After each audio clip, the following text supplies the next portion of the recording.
One. Welcome to the Muthaknows Show. I'm back, and I'm bringing you one hell of a guest today. Carl Thomas is a Grammy-nominated R&B singer, songwriter, signed to Bad Boy Records from 1999 to around 2005.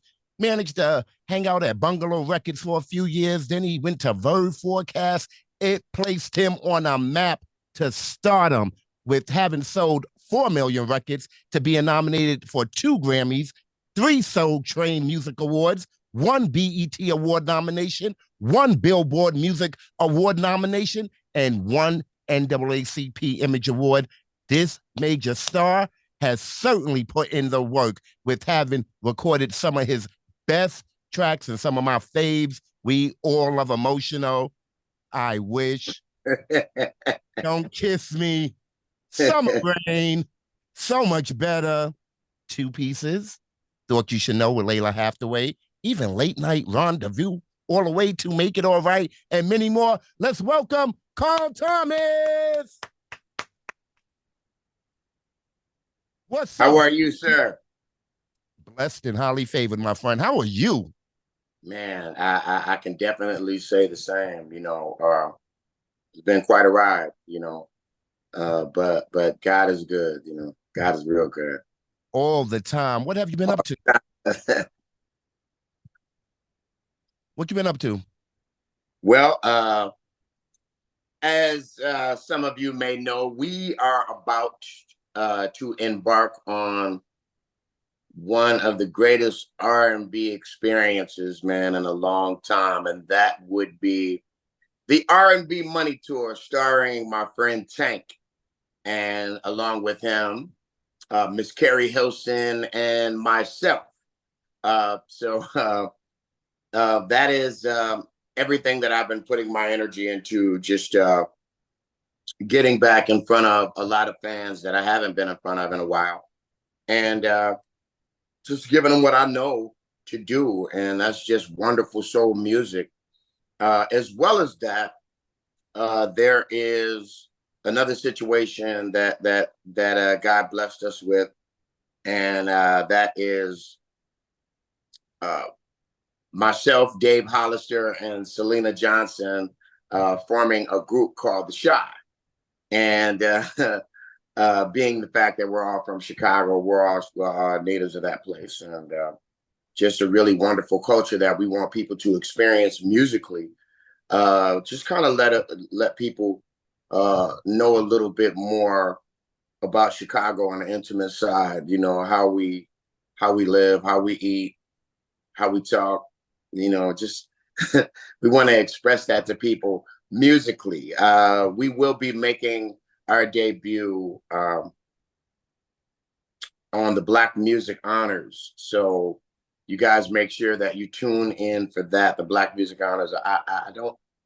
There's so many honorees this year, you know what I mean, that I can't really recall them all. But one of the honorees is Mr. Bill Withers, and that is really a milestone for me, because we will be honoring him in our own way. So there's a lot going on as far as us in the studio yelling and screaming and trying to hash it out. We have 3 different personalities with myself and Dave and Selena. So those personalities really clash in a really good way. I know that you never heard that before, but it's really true.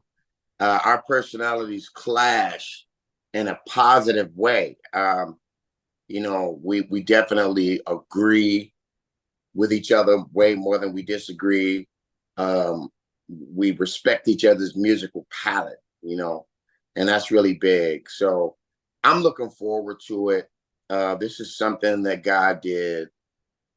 Dave Hollister actually had this vision to do this group, I don't know, maybe about 10 years ago. And it just started with an idea he had and a conversation between he and I, about exploring the possibilities, what I mean, that something like that can happen. And fast forward, that I'm just really glad that idea didn't dissipate or it didn't die. It stayed alive. It did what it needed to do to stay alive. And I, for one, am incredibly appreciative that outlets like yourself, still really, have love and respect for the genre for you to even have me on this morning. So I appreciate you, bro. Anytime, Carl Thomas. And we got a lot to celebrate. Your debut album turned 30 last week. Happy anniversary, Yeah, Carl that's right. Thomas. That's right. 30 That's right. years. April, Does that April, feel like, April the 18th. yes, does that feel like Yeah. a lifetime ago?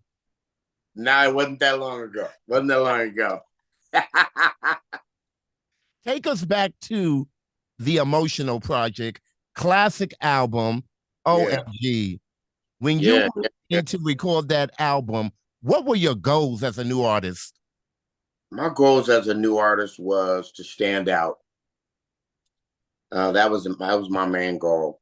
As artists, whether major label, whether a subsidiary label, or whether independent, uh, at each three of those levels, you fight the same beast, and that is, you're going to do battle with the beast of awareness. So it doesn't matter. Uh, Sometimes it doesn't matter, if there are millions of dollars behind you. If you don't pop, you just don't pop. And Mm-hmm. that's just the way it is. And a lot of people don't really understand how exclusive it is to sell 1 million records or to sell 2 million records. First and foremost, there's only 1% of all music put out on earth that ever sees 1 million records. So for us to put that project out and put so much behind it, so much time, effort, and love behind it, and for the world to receive it in the manner that they did, it let me know that I slayed the dragon. You absolutely slayed the dragon and Yeah. more, my friend. Were you surprised by the immediate success of I Wish? um, I can't say that I was surprised because when I Wish was finished and I heard the record after it was mixed, I was pretty sure that people, if given the chance, would be able to feel exactly what I'm feeling, you know. And thanks be to God that they got that chance and they definitely felt it. What was the mindset of a young Carl Thomas at that time? Well, it was my approach to the project. My approach to the project was really different, because I was still, having fun every day with my friends in Brooklyn and us running around, having fun. Most of that album was recorded during the summertime, during the summer season. So I really had to buckle down and kind of balance, having young fun with this very serious situation of recording this major label LP. And so I just decided to take the 9 to 5 approach. To be honest with you, uh, Daddy's House Recording Studios really didn't get popping until 3 p.m., 4 p.m., in the evening. And it was usually an all night thing of recording records, mixing records, whatever creatively needed to be done. And I just made the decision to come in at 10 in the morning. The engineers thought I was crazy. Come in at 10 in the morning, and my sessions would literally go from 10 a.m. to maybe 2 or 3. And when everybody else was kind of falling in from the previous night, it really looked like I wasn't getting anything done because I was there in the morning and really done with my workload for the day when everybody else was coming in. So uh, very few people got an opportunity to actually see me record that, vocally in the studio. Um, there were some times where there may have been a record or two that I recorded in the evening, and then people would get the opportunity to see me in there going to work. But that really wasn't, my main approach. I wanted to approach it like, a conventional job.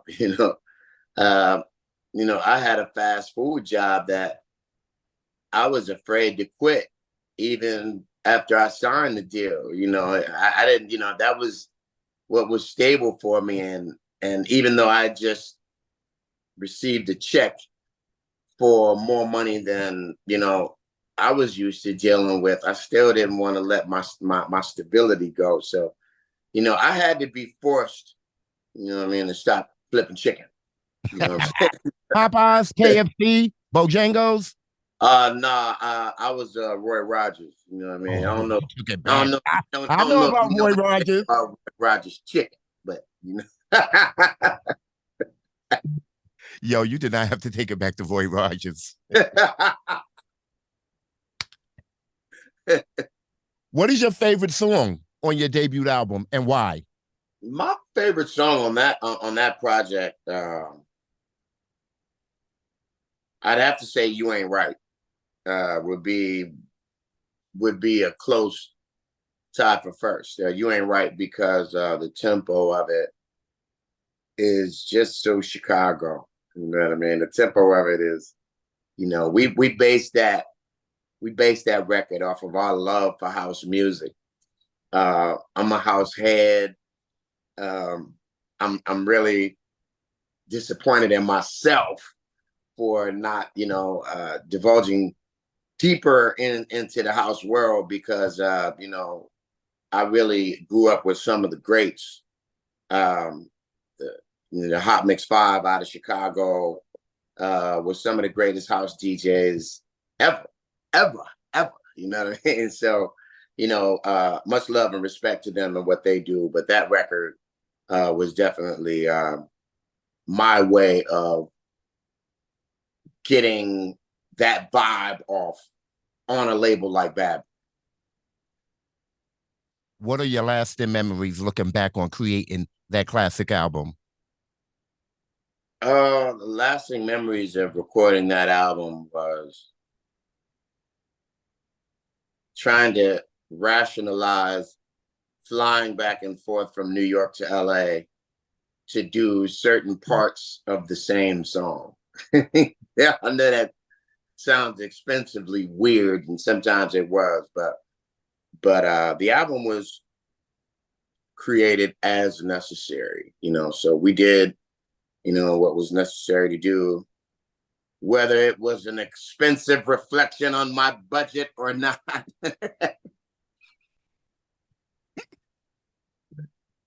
You are so full of life.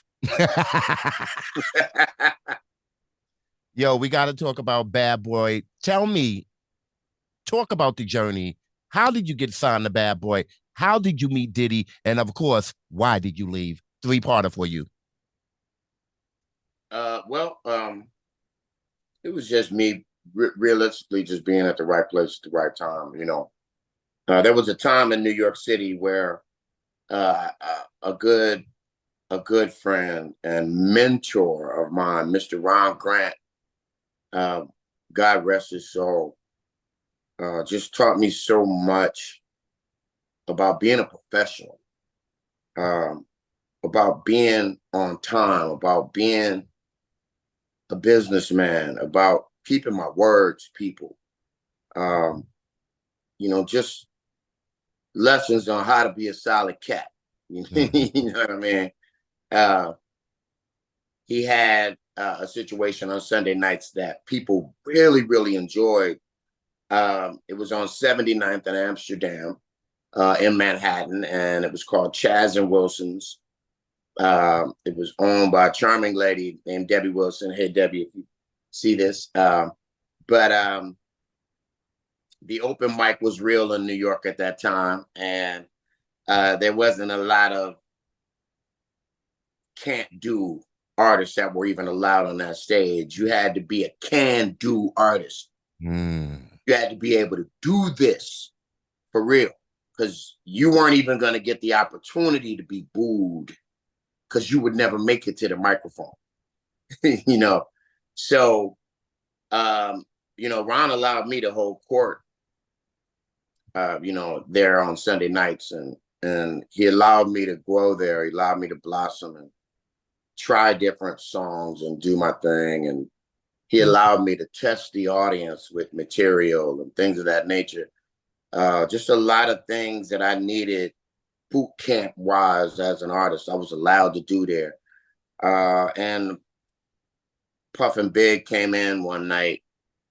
I think it was right after Big had just gotten off of a really big tour, and I could think he wanted to celebrate. So this is, how Big wanted to celebrate, and they came in, and it was just the right time. I just happened to be on stage doing my thing, and weirdly enough, he sent a note on a napkin to the table that I was sitting at, and said, "Meet me in the kitchen." Now I'm like, "What? Meet me in the, what you talking about?" Because the kitchen was like 200 people busy inside of this massive kitchen with scalding hot food just being carried right next to you. It was really like not that safe of a place, but it allowed you to get, away from that crowd. And so we just started a conversation while the club was going on about music. And the conversation was just mainly about how he loved Marvin Gaye, and how great he thought Marvin Gaye was, and that was, his benchmark as an R&B artist, and how I felt about Marvin, and we got into the argument about how I felt about, Marvin versus Sam Cooke versus Jackie Wilson. And meanwhile, all of this 1,000-degree hot, greasy food is going on right around us, and the conversation is progressing like there's none of that happening. I was kind of, taken aback by that, but it was just something really cool. And I can just say that the conversation, it developed into me working at the studio before I even started negotiating. I guess it was, let's see what this kid is capable of or whatnot. But it was a great time for me. It was a time of growth, and it was also a time of reckoning, of realizing a lot of things that I could and could not do as an artist. So, I really thank God for me recognizing the lessons that I needed to learn, because sometimes it can go by so extremely fast that you don't notice it. And I definitely agree that hindsight is 2020. Just as well as that, I also am grateful that I was able to see a lot of things in real time and recognize things in real time. So what made you say it was time to leave Bad Boy Records? Well, here's the thing, right? Here's the thing, is that, Puff and I never, ever had business beef. You know what I mean? Never, so I am not the artist that has that story. I didn't have a publishing situation with Bad Boy. Wow. I was one of you have to understand that I was one of the older artists that signed to the label, that had already been signed to a couple of major label situations that didn't work out. So the crazy thing about it is that when I signed to Bad Boy, my publishing was mixed up in another situation. And it was Puff that helped me get out of that situation. But he never asked me to sign with him. He never pressured me or asked me to, sign with him. And it freed me up to go and make my own deal and get that money for myself. So, that was just a really cool thing, because I didn't really know how that was going to pan out. But whenever me and Puff bumped heads, it was always creative. It was always a creative, argument or disagreement or whatever it was. And ultimately, I left because I wanted to, be free to make my own decisions and not be beholden to anybody else's money. Because when they spending their money, most of the time they're gonna win the argument. Of course. You know what I mean? But and I definitely am grateful, for all those lessons and things that I went through, good and bad, because Bad Boy had its highs, it had its lows, like anything else, you know what I mean? Like anything else. But way more highs, way more highs for me than lows, I Well, can't speak for any let's other clap artist. it up. I want to Yeah, clap it up yeah, because yeah, we yeah. all know and we've all heard stories about artists that's been signed to Bad Boy that's had Yeah, financial woes, yeah, especially yeah. And most I don't recent. doubt any of that. I don't doubt any of that. And in my opinion, uh, perception is reality, and a lot of that perception is how you perceive yourself. How you perceive yourself, that's your reality. And I didn't perceive myself as an artist that was, taken advantage of. As long as you was on time with what I signed for you to be on time with, you know. And I always got my money on time and got what I was supposed to get. I When I signed to the label, I was a bit nervous because of those same stories that you heard, and I was kind of on edge. And I think people can kind of sense that from you, me being kind of on edge, kind of waiting for something bad to happen, but that just didn't really happen. You know what I mean? Now, I can't lie and say that I didn't watch, some less than fortunate things happen to other people. Um, the only way that I can explain that is God's hand on my life. I had a covering. I had a covering. Prayer don't die. Prayer don't die. God is good. He's awesome. you know. So, I was covered by. I was covered by prayers that were made for me before I was even born, bro. And like I said, one more time, prayer don't die. Not at all. Prayer Not don't die. not at all. I want to ask you, with all these sex trafficking allegations around Diddy, as a former artist, a friend, a brother, do you pick up the phone to say, yo, what's up? Do you send a text or do you mind your business? How do you move? I definitely make sure that that I make sure that I check on my friends. Okay, let me just say that. Um, you know, when all of this stuff started coming about, um, I had to really think about that, as it pertains to me, and I just felt like I have to speak for the Puff that I know. I have to speak for that person, and it's important for me um, to also say that during my tenure with the label, I can't remember a time where I was asked to compromise myself in any way or anything like that. You know, did it go down? No more than it didn't go down any place else or any at any other label. Uh, you want to know what it might be? It could be, I don't know, whatever it is you could imagine. I don't know. It is according to your own imagination. But I don't recall any of those things happening during that time. Do people change? Do people evolve? Well, sure they do. Sure they do. But me and Puff never lost contact with each other, or never went through a period where we didn't know what was happening in each other's lives. So I just kind of take it to like I'm praying for all those involved. Absolutely. God's will be done on it all, for all involved, for all involved. You know what I mean? For all involved, and whatever that means is whatever that means, because only God knows. Um, it's definitely unfortunate because it's Black.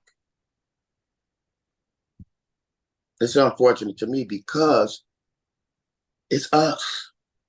you know, Not saying that it wouldn't be terrible if it was somebody else, but it just makes it worse for me because it's us.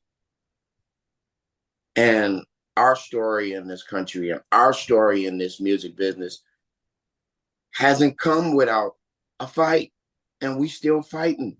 So we can't afford to fight and damage ourselves. You know what I mean? We can't afford to fight and abuse ourselves, and afford, just being, less than we can be. We should be trying and striving to be the most we can be, the absolute most we can be. I know that we have individual goals, but we got to have some collective goals here.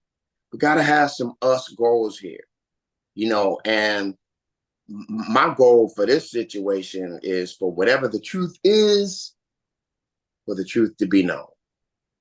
Whatever that truth is, I myself definitely know that, there are people in this world, and I had to learn this the hard way. There are people in this world that simply just want to hurt you for nothing. Mm-hmm. And like I said, I'm praying for all those involved, man. But that is what it is, and that's just not what's going on over here. But I can definitely tell you what is going on over here. Let's talk about it. The R&B Money Tour, baby. Come on now. Tank, Terry Hilson, Carl Thomas, look, coming to the city near you. Look, shameless plug, okay? Shameless plug.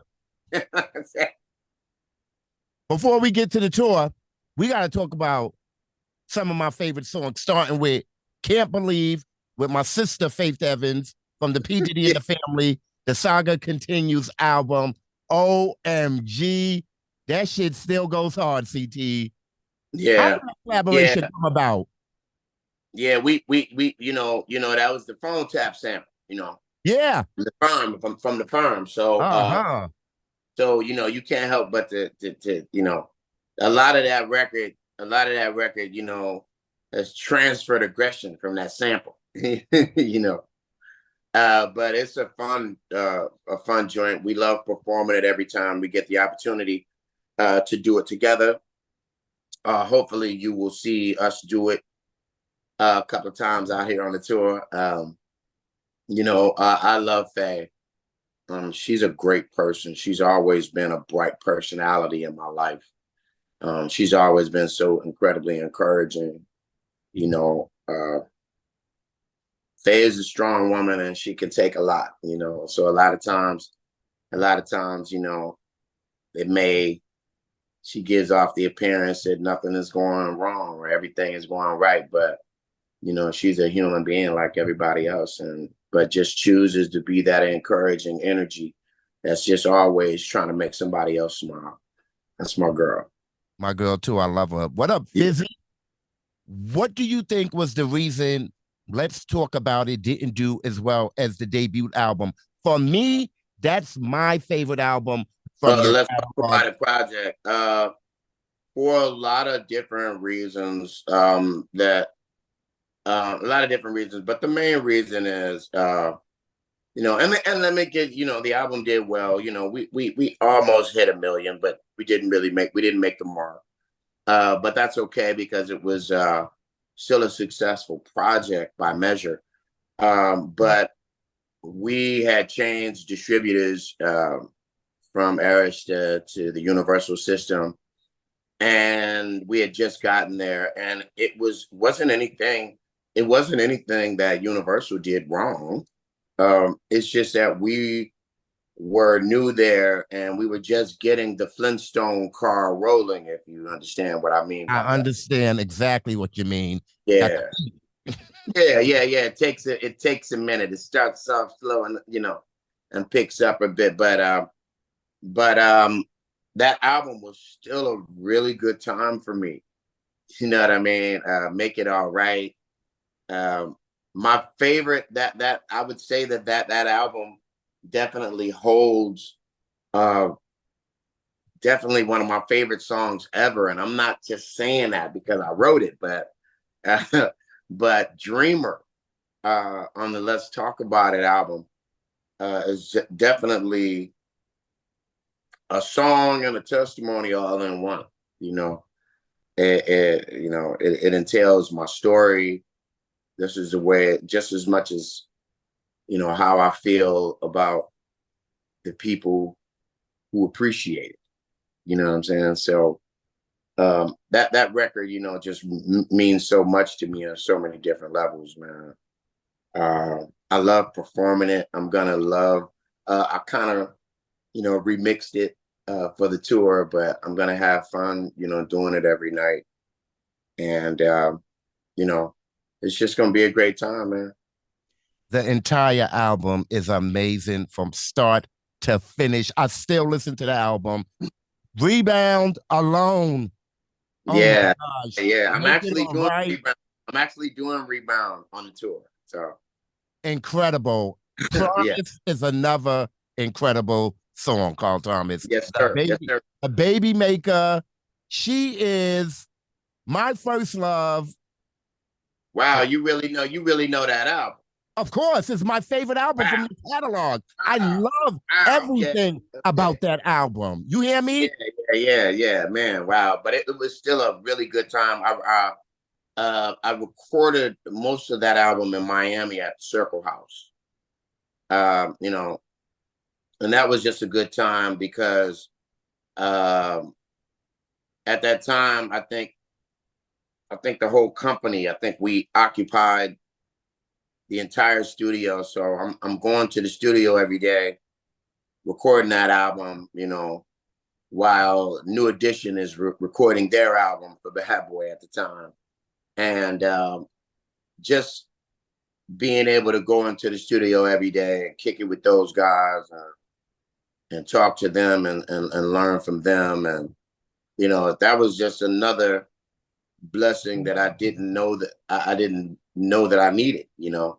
But I needed to talk to them. I needed to be around those guys. I needed to learn. I needed to know what it was that they knew. So, I take it all with a blessed grain of salt, bro. Real.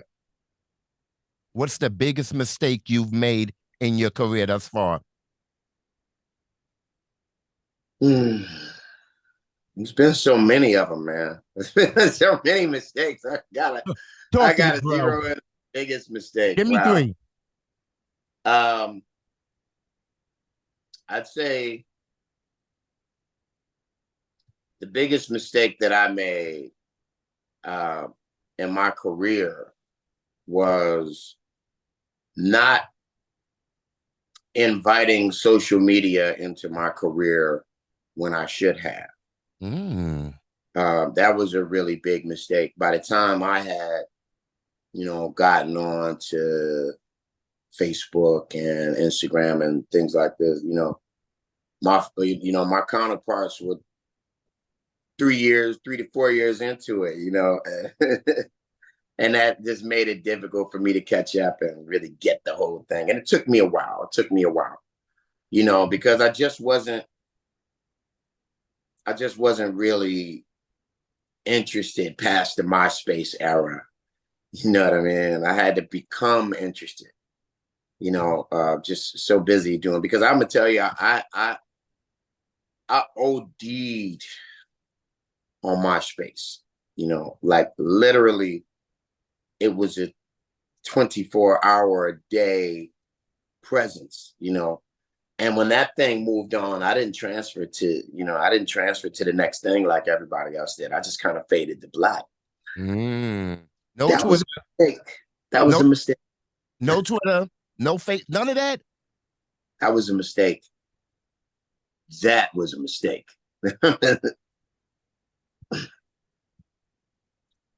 What about musical regrets? Say it again. Any musical regrets? No, no.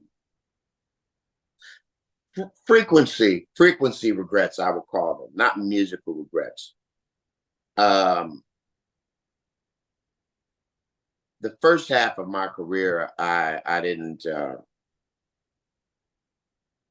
think about the frequency of who would be listening when I recorded. I just went and just did what I felt, you know, didn't really think about the other side of it. But there's always another side, you know.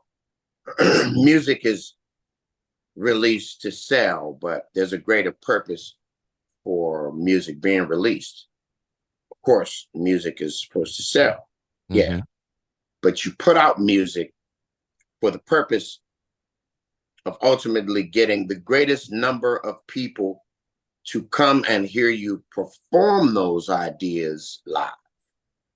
You know, and that is the machine, you know, that allows artists to fluently make money, is that live experience, you know, that live experience. So I feel like me not paying attention to certain frequencies has definitely made my live experience not all that it could be. But I really appreciate, you know, the opportunity to really change that.